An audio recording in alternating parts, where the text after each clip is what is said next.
All right, we're live again for today's Hangout. This is Helpdesk Hangout number 111. We've done of these. We try to do them every week. Every now and again we have to skip like we had to do last week. A bunch of us were on the road, and a bunch of us were really busy, and some of us were playing at the tables. So we'll explain that later on. And so Google had some interesting stuff this last few weeks, and Barry's not here today. I know a few more will join us as we're going along. So let's do some introductions, and we'll rip through those, and then we'll talk about some really interesting sites. We'll talk about some issues, and we'll talk about some fun things that I think Google's doing. All right. So Archie, go ahead and go first, buddy. Cool. So hi everyone, I'm Archie. I'm a Google TC in the Webmaster Central and Web Search Forums. I've been away for the last 17 Hangouts or so for various reasons, but apart from that, I have been around since the beginning. And yeah, that's about it. Great. Josh, introduce yourself. Hi, I'm Josh Bashinsky. I'm an SEO with 14 years experience and a general pain in the butt. Okay, you and Sash cannot fight today. Sash is not here, so you're right, that's impossible. Probably will join. No fighting. Kevin. Kevin Mullett with Market Snare. I am also a veteran. I've been doing this since like late 90s. And although I am not as big a pain as Josh is, I can be a procrastinator and antagonist. So there we go. Outstanding. And Billy Boy William Rock. Hey, it's good to be on the show again. Missed you guys. Hey, William Rock here, just another geek on the internet, and possibly a new published author soon. So excited to be here, guys.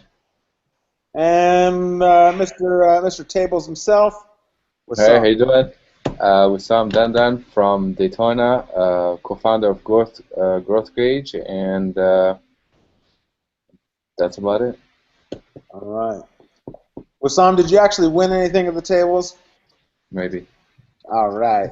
I saw Wissam. Wissam and I hung out at PubCon for a few days when we weren't in sessions, and I was in sessions, in all of the sessions.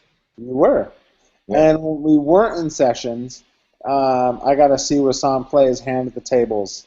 And it was quite fun, him teaching me how to gamble. I never played with my own money. I got to play with some of his at one point. I lost it. So it was good times. I won him money, and then I lost him money. So keep that in mind. So if you want to join us, please join us. If you want a link, just send a message through Helpdesk Hangouts to the Plus page.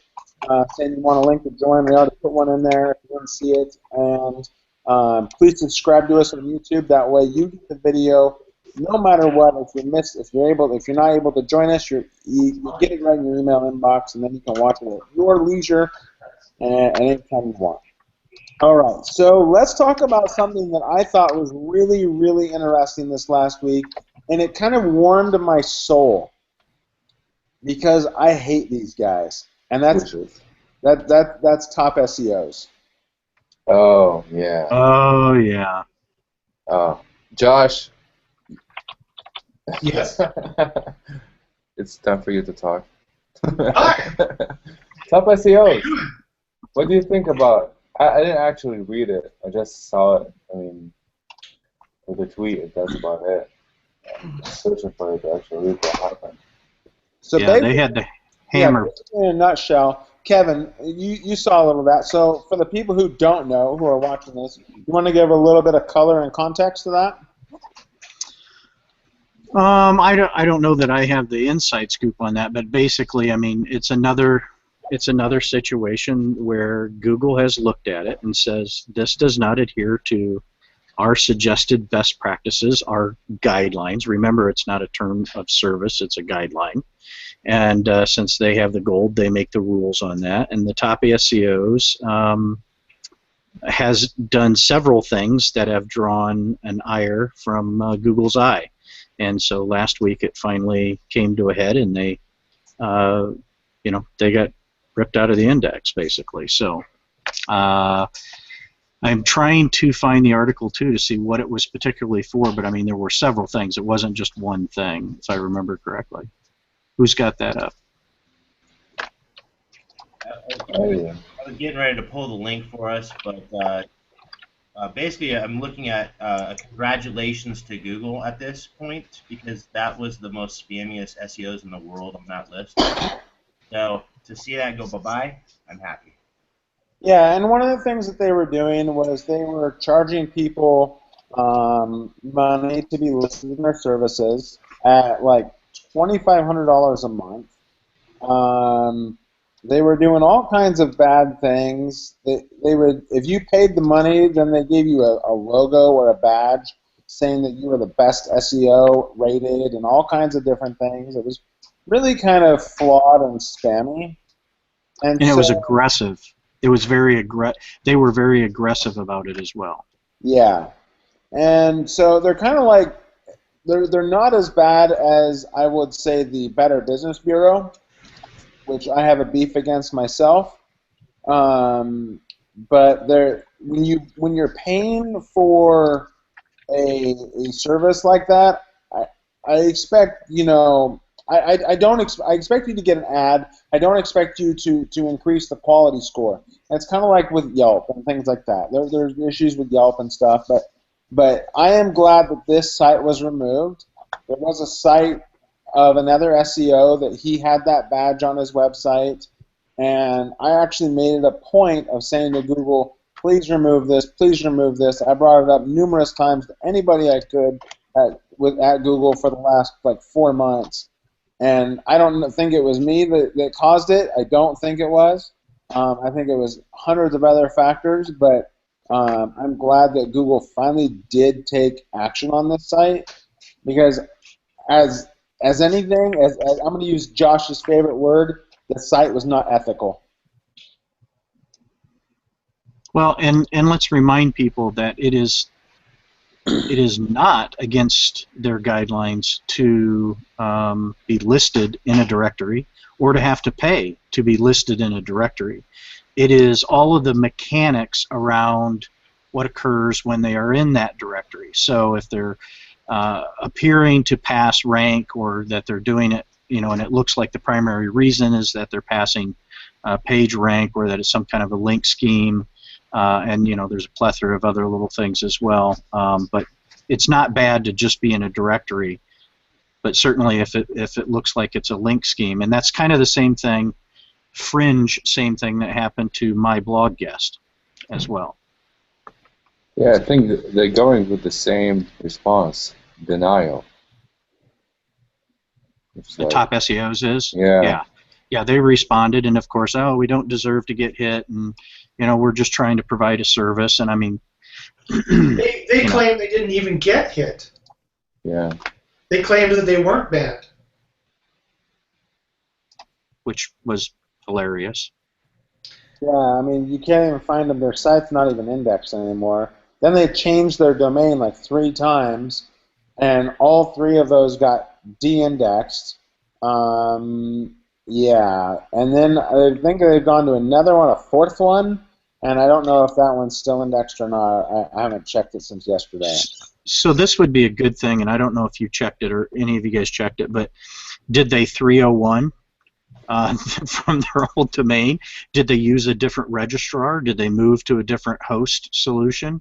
Or did they literally just, They're not even doing they it. start afresh? I just pulled up their website right now, and they're not redirecting it to anywhere. Yeah, that's just the way it is. So did they pull, when you said they switched domains, I guess what I'm asking is, and for the for the understanding of people here, is if you just switch a domain and you 301 your current domain over to that one, then all of the ugly is going to follow you over there. And certainly to a degree, if you leave it on the same, you register it under your same name, if you keep it on the same hosting provider, same box, etc., like that, these are all signals to Google that you're really just trying to escape a penalty. So I'm wondering if that's what they did. You know, I don't know. You know, I mean, the thing is that when I see a site like this, and you know, which was very aggressive, and I think it did dupe people into thinking that those sites that were listed on there, unfortunately, were amazing. It looks like the last one they switched to was topseos-global.com, which is the last one, and that one is de-indexed as well. So I think Google is catching what they're doing, and because of that, I think that they're taking good action. And this is a time where I think that us as SEOs should be applauding Google for removing a bad company like this. And then playing Josh here for a second, putting words into his mouth. If they are penalized and they are removed from the index, they should be given some kind of a reason. It should be explained to them. And then they should be given steps to alleviate that and make corrective behaviors.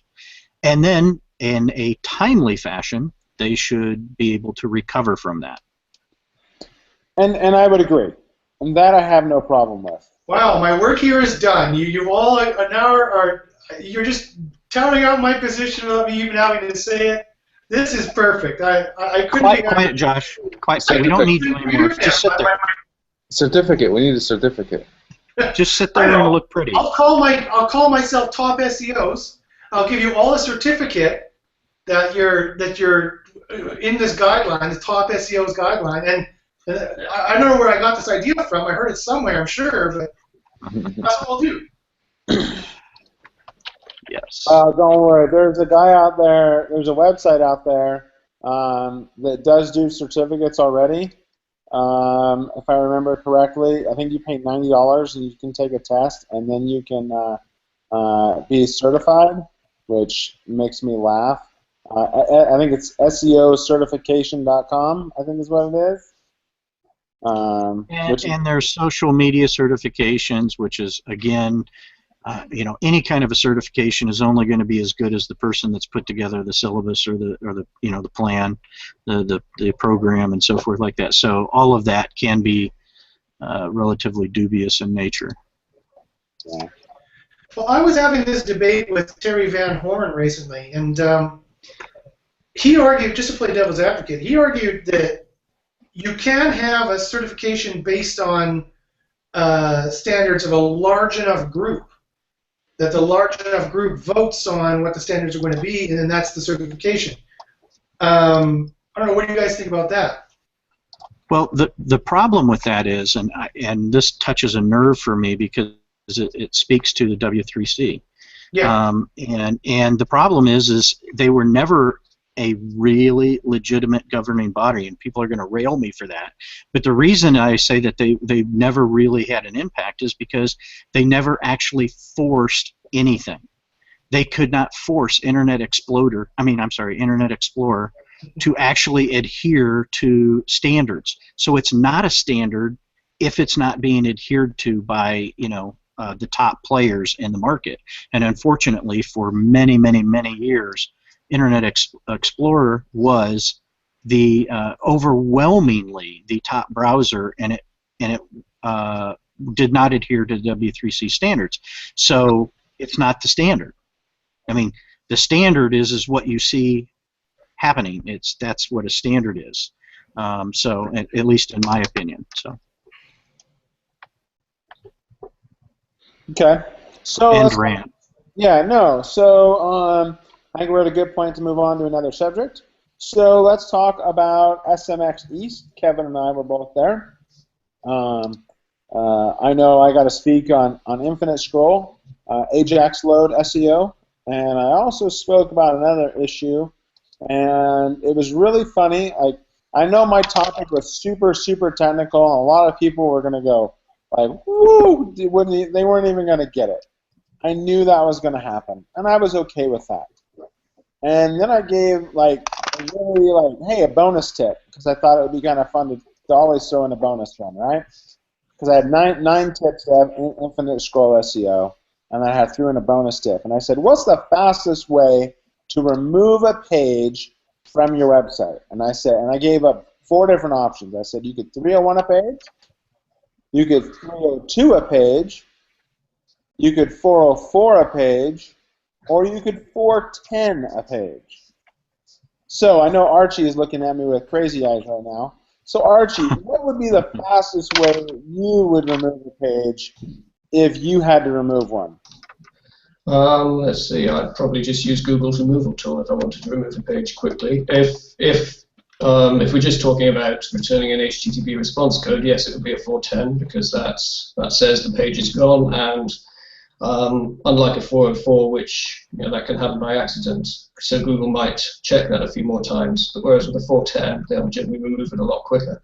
So if it's just HTTP response codes, I would say return a 410, but there are quicker ways to do it with Google's removal tool, which usually takes about a day to remove it. But that's not permanent. If you do put the page back up later, they might actually re-index it. So yeah, I mean, say you have a product. So say you have a bowl on your website, and basically you're throwing the bowl away. You're not going to sell it anymore.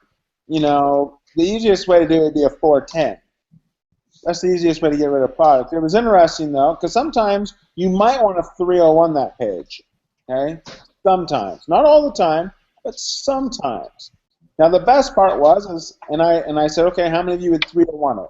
And in the room, I think there was, Kevin, how many seats do you think were in that big room? About, what, 250, maybe 200 seats?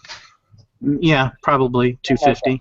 Yeah. So and the room was packed when I was in there. There was standing room on the sides, which was kind of cool for a technical SEO session. I was not expecting that many people to be there.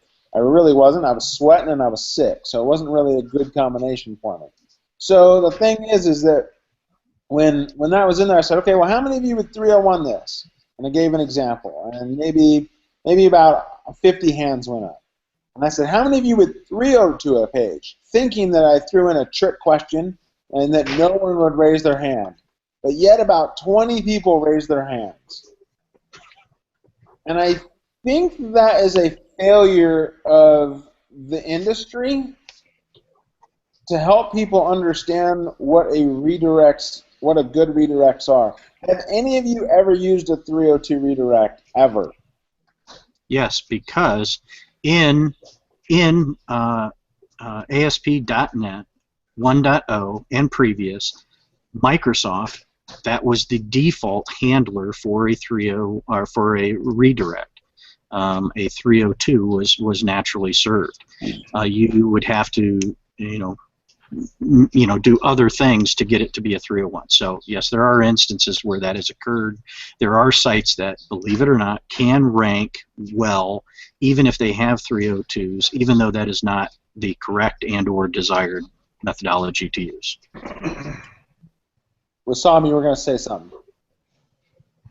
I mean, exactly what Kevin mentioned, that the ASP.NET, usually their homepage, it 302's default .aspx, and I usually keep it because I don't want to send any or permanent move any search signal to the default page. I want to keep it in the root in case they, in the future change the website or update the website to make it have all the data in one.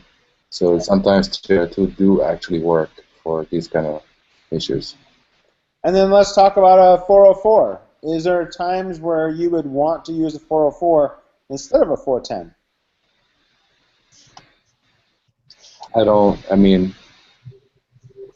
I say either, 404/410, let the engineering team take whatever's easy for them. Yeah, well, I think that. Go ahead. I think that kind of comes back to the reason why some people may have done a 302 or raised their hands. I think some of it's not education is not sufficient, but I think some of it is confusion in, well, what's the situation? Because I may issue a 404 as if I want to direct them to a page that tells them, that alerts somebody that this is no longer available, and then from a user experience level offers them something that is slightly different, or that tells them I've no longer carried that, but hey, we also carry this stuff. But it's not relatable enough that I can issue the 301. If I'm issuing a 410, I mean that thing is just gone. The person who's got a bookmark to that, it's gone. So I would want to issue a 404 in that case. Yeah. So Kevin, would you mind now? You spoke, or did you just do an audit session? I forgot. We did. I was in the audit session for that one, and then I also was on a panel at the end where we did the wrap-up thing. Yeah. And would you mind when you want to talk about for a couple of minutes of the wrap-up and anything you saw from there, and then after this, we'll talk about weird stuff that we've all seen in the last week. So start thinking about that, guys. Yeah, I mean the wrap-up. Really, there was 4 really great presentations. I should have had the links prepared for that, but there was really 4 standout presentations. One of which by Mike Arrington. Can't remember his last name. Where he did the GA codes, just was everybody mentioned that in the wrap-up. I mean, he got mentioned like 6, 7 different times out of 8 people, and so that was really good. A lot of discussion around content, but for me, what I noticed out of a conference of that size was that in several of the sessions, including local, which I'm really big on, is the confusion of what is fact and what is opinion based off of circumstance and experience. And I think in our industry, kind of going to Archie's point earlier, that's kind of a problem, is because some people will treat something and present it as a fact, when in reality what it is it's under their circumstances and their situation, and in their experience, that was the best way to do it, but it is not the only way to do it, and it's not the only way to bring value to a company through online marketing or through websites, which is ultimately what this whole thing is about. So, I mean, that's one of the things that I noticed chiefly through the entire event, but it was great content all the way through. So, anybody mock my presentation? Not that I recall or that I'm willing to admit to. we all did secretly behind the scenes, but not officially. That's okay. I'm all right with that. No, I was a little sick. I was under the weather, which was a bummer. And I was coughing all the way through. I was popping throat lozenges, like probably 3 of them during my presentation. I was dying. So it was a bummer. And I only finally got healthy in the last couple of days. Well, the one thing, the thing that I did mention towards the end of my wrap-up is that, conferences really, to me, are they're twofold. Is number one, you've got the information gathering. Okay, we're all familiar with that. A lot of that, though, can be had, though maybe not as in condensed or presentation format, can be had online. So let's not joke ourselves. We can get that information. But it is the interaction, and it is the meeting people, and that the relationships that are forged, where you can reach out to people and get questions answered, and where you can say, hey, I'm having this problem, or where you just have camaraderie, and that's a big part of it for me. I finally got to meet Barry in person. We've known each other for years and talked to each other and so forth, but just we've missed each other several times. We've even been at the same conference and missed each other, which is hilarious. So I do encourage people to look at conferences like that and to send multiple people, and I'm not paid by SMX to say that, and SMX isn't the only one. I mean, PubCom obviously too. Send people and send multiples, because there's no way you can get to everything, and it's too valuable to miss on. Wassam would completely agree with you on that. And sometimes there's gambling. So. Okay, I'm in. If they held a conference in Atlantic City, Macau, and Vegas, I think Wassam would be at all 3. I'll be there. Wissam, are you going to be in at SMX Vegas next month with Matt and I? Oh no, Not going. yeah. Okay. I'm not doing that. I thought you were going to that one, Matt. Okay, well, I don't want to. No, I did SMX East and I did PubCon, and those are my 2 conferences this year. Next year, I'm probably going to attend SMX London and SMX Advanced. There you go. When in November next month? The SMX social is in Las Vegas. 17th, November 17th, 18th.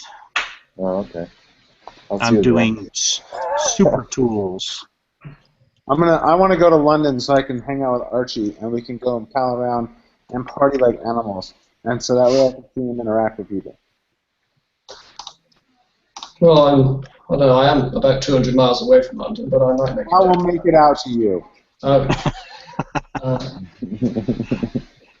I don't care if I got to get a flight, a train, a horse, a car, whatever, bicycle, motorcycle, I will come out to you. Of course, London, I'm going for like the primary means of travel in UK, as I understand it. The what? Say that again? No. I said horse is the primary means of travel in the UK, as far as I understand it. Yeah, me too. Okay, so let's talk about SEO issues that you guys have seen this last week. Keep in mind, for anybody who's watching, if you want to join us, please do so. We'd love to have you in here. You can find the link on Helpdesk Hangouts on Google+, and we'd love to have you in here on this Hangout. So please join us. We'd love to have you, as I said. So let's talk about weird SEO issues this last week, and we can go through there. So I know Archie has seen a lot because he is just such in-depth SEO. I'm being mocking facetious of Archie here. So Archie, what have you seen the last week or two in either in the forums or elsewhere that has piqued your eye?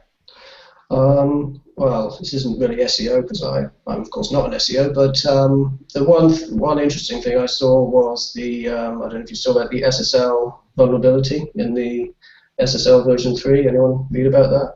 I did. Would you mind expanding on that for those who are watching and or might not understand? It was a really interesting thing. I know William probably already knows a ton about it, so I'm going to let you dig into that, and let's let you talk about SSL. You are the PhD in residency on this one. Sure. So basically, yes. Talking about HTTPS, obviously we associate SSL with that, but nowadays mostly TLS is the protocol that's used for that. But SSL, which the latest version is version 3, which has been around since I think 1996 or something like that, it's still supported by most major web browsers, because just in case of any bugs that might occur in TLS. But basically, recently Google uncovered a pretty major vulnerability in SSL version 3, which basically means it's impossible to use safely. So the solution is basically to turn it off, and Google have said they're going to be doing that for their products, which obviously would include Chrome, but for other browsers and for servers as well. It's something that needs to be addressed. So if you do administer servers, it's worth turning off. Although the problem with it is that the main problem is that a hacker could get your browser to fall back, so to speak, to SSL, even though it might support TLS. So obviously then it could be open to many different vulnerabilities. So yeah, basically turn it off is the solution. But yeah, obviously HTTPS has been a big topic recently, with Google making it a ranking factor. I'm not crazy about them doing that, but that's a separate issue. But yeah, SSL version 3 is not safe anymore, so turn it off. Archie, you know whose idea it was for SSL with Google, right? As a ranking. Sorry, say again? You know whose idea that was to make that a ranking factor? No. That was Gary. Oh, Gary, right. Oh, yeah, I did read that. Yes. Yeah, I did read that. Yeah, he's actually in Mountain View through next week, and go do lunch with him. So anyway, so if for all of you who don't know, Archie literally is a PhD in residence. I think you start your PhD. You're either in it or you're starting it soon. Starting it, yeah. It's And not in this stuff, but what are you getting a PhD in? it's in networking, underwater sensor networks, so nothing fun with web or anything, but you know. So basically, hacking into fiber optic cables under the sea. Protecting them from great white sharks and that type of thing, yeah. I don't know if you've seen about that. Sharky and NSA and MI6. All right. So my PhD is in ethics, and so that has nothing to do with SEO either. Exactly. Okay. No PhD has nothing to do with SEO. A PhD is just in ethics, anyways. So, Josh, what have you seen in the last week or 2 weeks, since we didn't do a Hangout last week, that piqued your eye and was interesting for you? I'm finding a lot of Panda sites that have either recovered or been hit. So I've been kind of analyzing those and seeing what's going on with those sites. Very interesting results. I hope to do a case study on it soon. Also, the speculation as to whether or not Google is going to release Penguin and whether they've been testing Penguin or not. It's kind of funny, all the speculation of, oh, they released Penguin, oh, they're taking it back, oh, they released it, oh, they're taking it back. So, as I keep saying, I mean, you can speculate as to what algorithms Google has released all you like, but until they admit that they released it, you can't really say for sure that that was it. You can make levels of educated guesses, as Kevin mentioned earlier. There's levels of guesswork in SEO.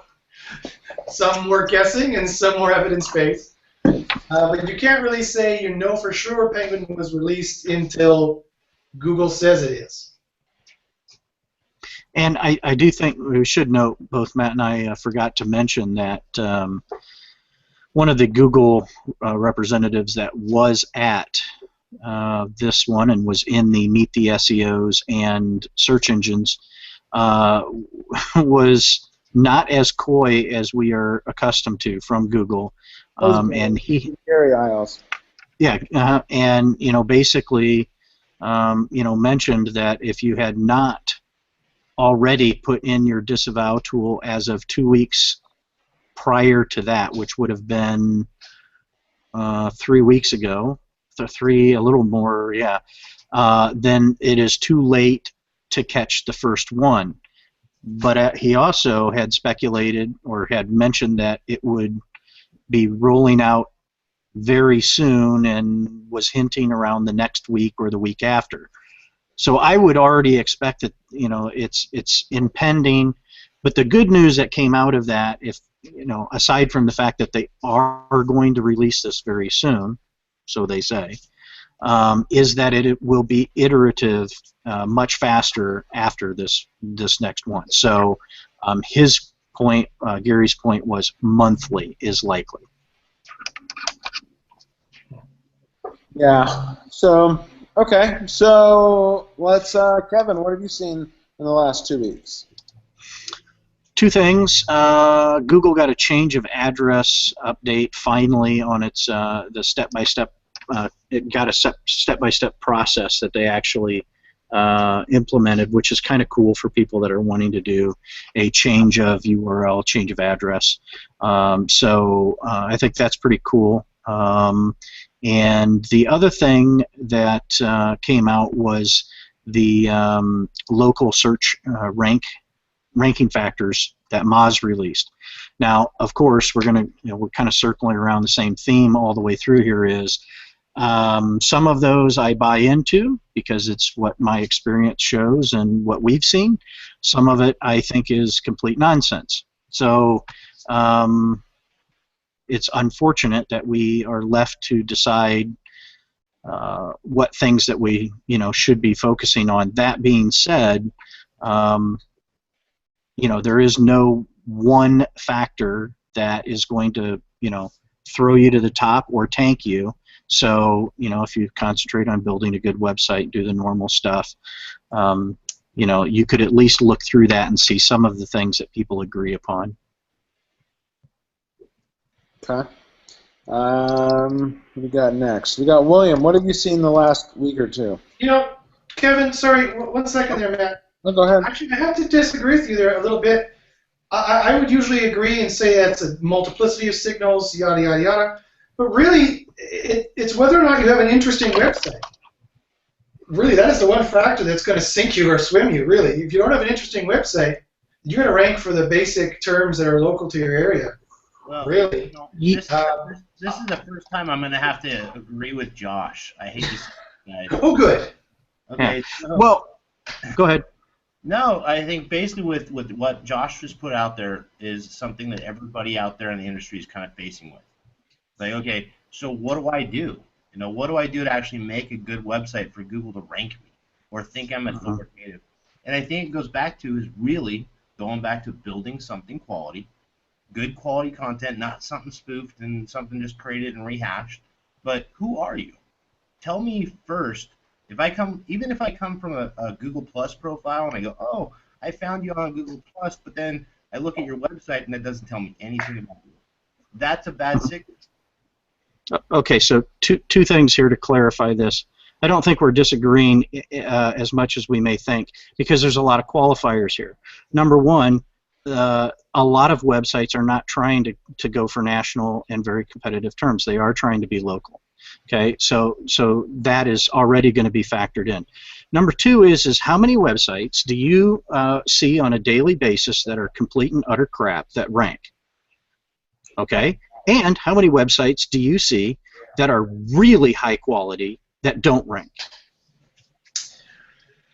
So I'm sorry.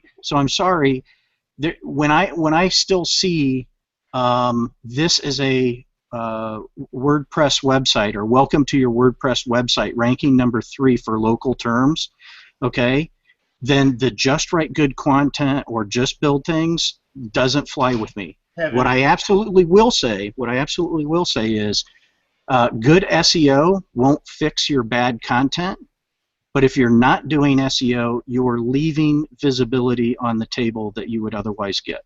All great points, Kevin, but you missed one big thing. It's the tech. Let's just take WordPress because that's what you brought up. But let's go into WordPress and go from the technical side of things and go, okay, so compare the same apple to apple of the WordPress to WordPress without a technical issue problem versus a technical issue. So basically, you've got two sites you have no idea that you've competed against, but you don't really put all 2 and 2 together. You say, okay, the content's great, its value, why can't I rank? But maybe you need to do a complete site audit and see what you're breaking. Yeah, but the fact still remains there are sites that have good quality content that are good products that people share and like that don't rank. And there are sites that are absolute crap that do. Well, yes, there will be exceptions. There will be exceptions to every rule. However, my comment was also for the future as well, right? So I mean, yes. Can you do it like this? I was on a consulting call today, and the client brought that up: is why are these spammy black hat sites still ranking?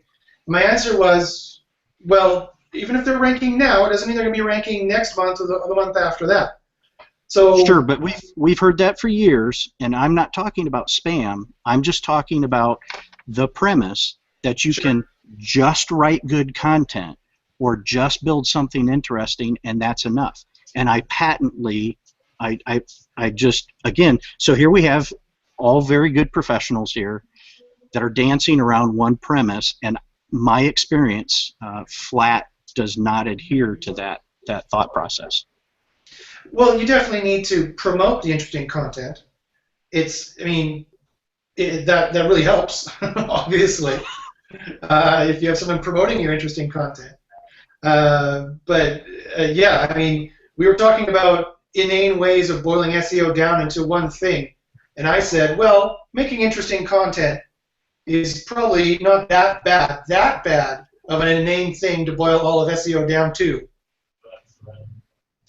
It's certainly what Matt Cutts and the Googlers would love to have you do, is to just write good content. But yeah, but I didn't say good content. I said interesting content.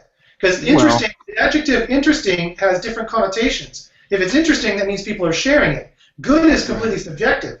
Saying write good content doesn't help anybody. Because what Interesting. the hell is content anyway? Guys, we're going off track. Interesting. Yeah. Interesting quality, but keep in mind that I am absolutely agreeing. I've said it many times. Write content, build a website that solves people's problems and answers their questions, and you're a good way there. But I'm just not for boiling it down just to that. So I'll leave it there. Let's move on. No. Kevin, great point. I guess now it's time for me to play. Yeah. My biggest thing has been, as you guys have all known through the history of this show, I've actually been involved in the paintball industry in paid advertising. One of the big findings that I have actually come across is kind of very unbiased. I'm holding on. Oh, I thought you were telling me hold on, Matt. Okay, so, all right, I'm posting it. It's coming live. Okay, so there's a couple different things happening right now. We've all known about the penalty coming to the paintball industry or anything that has knives, projectiles, the new policy from Google AdWords. Okay, so with that, you would think that after the policy goes live, that everybody was cleared out, so nobody could possibly advertise for a projectile item. However, we're seeing we're seeing something really odd, which I haven't really actually seen before in my history of doing this back in 1998. Is that a shopping site such as eBay is actually still showing up in the shopping engine as an advertiser, right? At the same time as they've moved the ad. So if you type in like paintball parts, you'll actually see there's no ad at the top. It's all the way at the very bottom, and you'll see a company called A&S Gear. They're one of the bigger ones in the industry, but they're still advertising for a page that is actually selling a paintball gun, even though accessories and everything else. But the problem is that Google has banned entire sites. So an entire site cannot advertise for, if they have like paintball guns and everything else on their website, and this is just an example in this industry. I haven't dove into any of the other ones, but with this, it's kind of interesting to me because when somebody shuts something down, you should see no ads, no shopping feeds, nothing. But what's happening is with one of the, some of the bigger competitors that have been shut off, they're fighting the industry saying, hey, these guys are still playing, well as we cannot play. So when you type in, part accessories, one of the biggest manufacturers out there for part accessories that is legit and basically gets kind of like those weird reviews because their gun had broken, so they're going to get those, 4 out of 5s or 3 out of 5s. Okay, so hold on. So let's bring it together. Okay. Still studying it. Sorry. That's okay. So let's bring it together. What if you were going to summarize it in an elevator pitch? What's the issue? 15 words. Okay. The words are advertising capabilities sucks, and right now Google's actually doing something against their terms of service that's not ethical. Oh yeah. 15 words. Did I make it, Josh? Yes. Close. 16 words. Oh, so I can understand your point. Should Google, ban advertisers from having, guns and bullets and knives and weapons of destruction and things like that? Toys that I do like to play with. Do I own firearms? Yes. Point blank. There you go. Guilty. Yeah. Do I like them? Yeah. I can't. I'm in Canada. I know. I can own a rifle, then I have to register it, and then guys, the government will come get me. It's now. Well, here's the thing. I had to laugh, and we'll digress, but we'll come back to it in a second. In Utah, I was not required to, or in Utah, I was required to register not only handguns, but rifles. That's not a problem. I don't have a problem with that. I moved to California. I was not required to register rifles. Then they passed a law saying you have to. The people here went ballistic. I was like, really? Come on. I think it's a good idea to register all your firearms. They went ballistic? Yeah, I use that word purposefully. I said, okay, well, as long as that registry is not held by the government. Exactly. There you go. So I don't really care. It doesn't matter to me. All my stuff is registered anyways. all of my antique and classic stuff is not registered. So, yeah, and you can't. They don't You know, I mean, Matt, that's a fantastic point, but this is not a firearm. I know This is they've now actually adapted this as a college sport. It's kind of like fishing, you know. Okay, so it's a hook. A hook is going to get banned pretty soon because it hurts a fish. Well, I don't know if I can go that extreme. So, just so we don't go way too far off topic, let's go to Wissam for the next one. Wissam, what have you seen the last couple weeks? And then I've got a really good one to talk about from a question that came up at PubCon. So go ahead. Weeks, I think just tables. No, I'm kidding. But I think the resource that I've been hitting a lot recently, and I would like to thank him for that resource, is Patrick Sexton for the website feedthebot.com, and I've been on it multiple times, and today I think Barry Schwartz mentioned it as he provided a mobile tool, I think. But just want to say this, I mean, have really good resources for multiple stuff other than mobile tools or speed, but just sample stuff is very good. I agree. Good templates for also for title tags and to send people, like information, basic information for people to. Yeah, I mean, Feed the Bot is a great site. I was actually one of the first beta testers of it when it first came out. He sent me an email saying, "Hey, would you like to test it?" I played with it. It's pretty good. I mean, it's got a lot of really basic stuff on there. It's basically, I would say, like WooRank almost to a sense. I think the one that I loved a lot is about when he talks about recommended how you actually do your font sizes on your website vis-a-vis the desktop and the mobile. You put it to 100%, whatever you have it. Agree. Okay, so let's talk about something. Hopefully we have time for it. Two things real fast. So the first thing, Pierre Farr spoke at PubCon. Wissam and I actually were both in that session. He talked about some great stuff as far as mobile goes. I would strongly suggest if you have a website, and Archie, I've been doing this in the forums as well, is that whenever anybody comes into the forum, I just run their website through the page speed test tool. And I just share that score with them saying, hey, you know what, I understand this is your issue, but by the way, you might also want to go ahead and look at this, because this is a bad thing. You score 35 on desktop and you score 12 on mobile for your website speed. You might want to think about fixing that. Just maybe, perhaps, if you want to make money. So, so that being said, that was a big takeaway from me. Wissam, did you take any other big takeaways out of that session? I think the one thing that he mentioned, that even though everyone over here and the SEO feed been pushing mobile speed, we're still basically lagging comparing to other countries concerning mobile penetration and adoption. I mean, we were third in that chart where he shared it after UAE and Saudi Arabia, which is kind of whoa.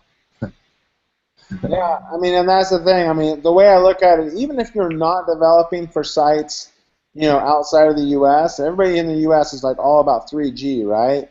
But if you develop for a 2G platform, which is what like most other countries are still on, then what you're going to do is if you develop for that platform and you make your site extremely fast on a 2G, when it goes over to a 3G or a 4G network, like China is just getting ready to launch to a full 4G network nationwide. That's big. And when they expand to that in all these other countries, if you optimize for a 2G network, which is, if you guys remember 10 years ago, that's slow, right? And so if you're optimized for a 2G now, then your site is screaming fast on a 2G, think of how much faster you'll be on a 3G or a 4G network, right?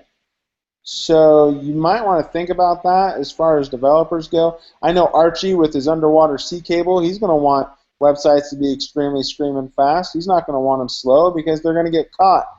You know, they're not going to get to the user fast enough, and that's what it really matters about, getting to the user fast enough. A lobster or crab will get it. That's too fat to run. To run. I know. So, well, you don't know what's down that deep. So, I mean, there's big lobsters down there. Yeah, I saw a lobster the other day. It was huge. So, anyways, the other thing that I took away, I was sitting next to Pierre in one of the sessions, and one of the questions that was asked of the moderators was, you know, how much markup should we do on a page? Should we mark up only like 2 or 3 things? And Pierre basically was like putting his hand in the air, like calling me. He's like, I work at Google. He's like, please mark up everything you can. Now, I concur with that. The only hard part about marking everything up is that schema.org has some of the most lacking examples of how to mark your stuff up. Yeah. It's extremely difficult to find good examples. And I would almost be willing to find a developer, make him do an example of every single schema markup, and I would pay him. Or I guarantee that site would rank very, very well. If somebody was to build that saying, example of this markup, example of this schema markup. If you have that, I don't have the time to build it. But if someone here is in this Hangout or watching this Hangout, goes and does an example of every single schema there is, and then sets notification pages when schema.org already updates their pages, they will make money either in like tips or ads or whatever you want to do. I guarantee you'll make a little bit of coin. Tips? You're going to slip them dollar bills? Yeah. Tip jar, baby. I got one on my website. You don't know how many times that gets hit. I just want to say for schema, sorry, Kevin, I just want to say for schema also, there's a lot of schemas that I don't think are going to help you rank at all. Like a big one that WordPress blogs seem to import by, some templates import by default, is the syndicated content H-entry or H-atom schema. Telling Google that you're syndicated content, I don't think is going to help you rank. So I don't think that schema is a very good one. I think that, from a local standpoint, if you're local, heck, I'd even say even if you're not local, one of the most important ones is going to be your NAP, making sure that your name, address, phone number, your business information is there.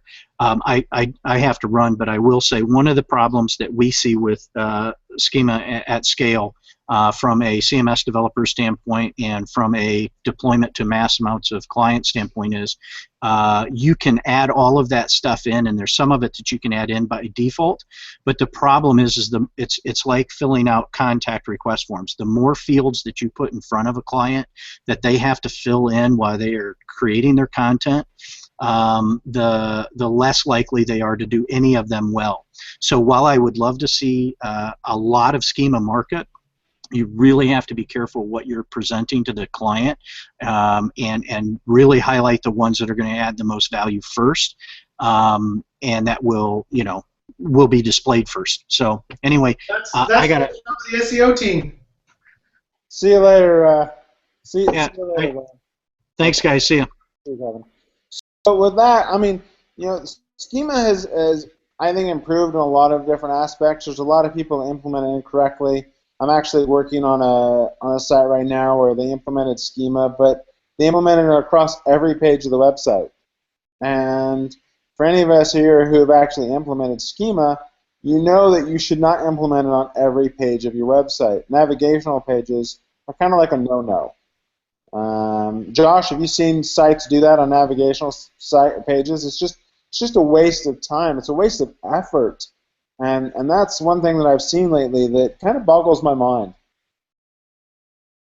Yeah, I see this quite a bit. Mostly with what I said is having H-entry and H-atom as their schema, telling Google their syndicated RSS content. That's probably not the best idea when there's so much better schema to be using. And it's anecdotal. It's anecdotal, but I have to admit, a lot of the Panda audits that I do, if they've done any schema, it's usually that H entry and H atom, and a lot of the sites that are fine for Panda usually have other schema and a more structured schema set up for their contact, for their breadcrumbs, for their events page, for their products, all that kind of thing. So again, that would be one small part of it, not the entirety, but it holds true in most of the sites that I see. Is that the Canadian in you that pronounces schema with schema? What do you mean? You pronounce it schema. Is it schema or is it schema? I don't know. Is it pedophile or pedophile? Is it schema or schema? Tomato, tomato. You say tomato, I say tomato. I'm gonna say potato, I say potato. Because scheme and schema. So yeah. One thing I want to say before we close out, and talking about good ideas, I think, and going back to the thing about interesting content, I think the reason why people can't think of good viral marketing things to do and good interesting content pieces to make is because there's not enough creative thinking. There's a number of reasons why there's not enough creative thinking in the world in general and in our industry in particular. I think it would be really awesome to have like a forum where people could go on there and say, okay, my business is, I make flags. What are the cool, zany, interesting, useful things I could put on my website so people will share it and link to it. And have people say, hey, you could do this, you could do that. Like have just a completely open forum where people could just be creative and put down their ideas. I think that'd be kind of a cool idea.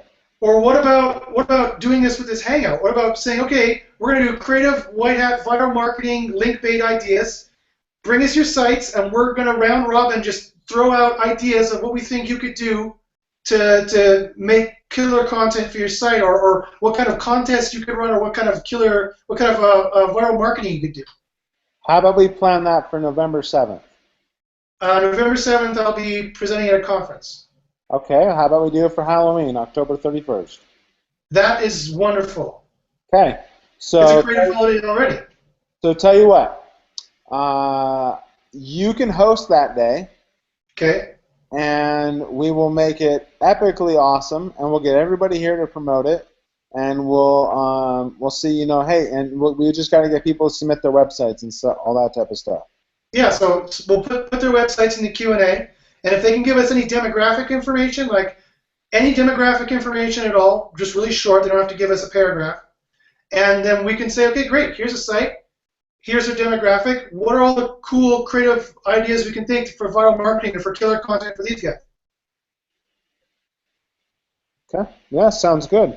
That sounds like a plan. So maybe we can all help Josh out, and we can work on some websites and find some and things like that. It's not helping me out. I charge people $500 an hour to do this. I'm helping other people out. I want to do this for free because I think it's interesting. It's cool. Oh, I know, and that's the thing. No, we're not going to really help us out, but I mean, we're going to help you out with hosting it. All right. Okay. So wait a minute. I'm helping you out by hosting it. What's going on here? This doesn't make any sense. It's a revolving door. It just keeps spinning. So, yeah, no, I think you'll do well. And yeah, let's plan on that. And I am hoping the week after to have Dan Sharp from Screaming Frog on, and then the week after that, I'm looking at having the guys from Majestic to join us as well. So 2 tools back to back. So, anyways, well, with that, gents, I think that we're going to round it down. I hope all of you have a great weekend. I'm going to go jump on the motorcycle and head down south to Monterey, meet with a client. I hope you guys have a great weekend. Get away from the computer and go enjoy outside. I know I'm about to because I'm going to go to the aquarium. That's where my client wants to meet with me. I'm excited. So cool. Nothing like seeing fish. Anyways, have a great one, and I'll talk to you guys later. That's better than smelling fish. It is better than smelling like fish. But I'd rather be fishing any day of the week. All right. Have a good weekend, guys. Thanks, guys. Bye.